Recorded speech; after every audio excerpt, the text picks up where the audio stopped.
यो चाहिँ ब्रेड बनाउने हो। यसले मेरो सेडी चाइनिज हो। यो white pasta, pizza sauce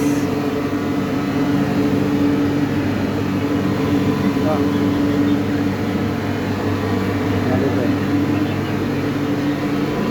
veg Manchurian अहिले बनाएर रेडी गरेको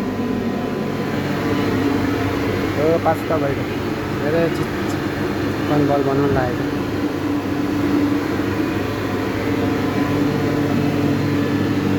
गर्मी त छैन, ठिकै छ।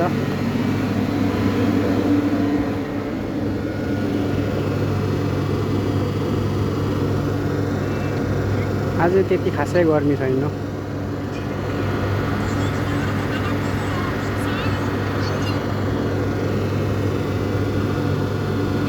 यस्तो छ मेरो काम चाहिँ अहिले हो।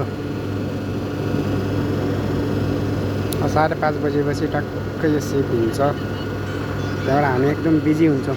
ट्याङ्की ट्याङ अर्डर मारिन्छ।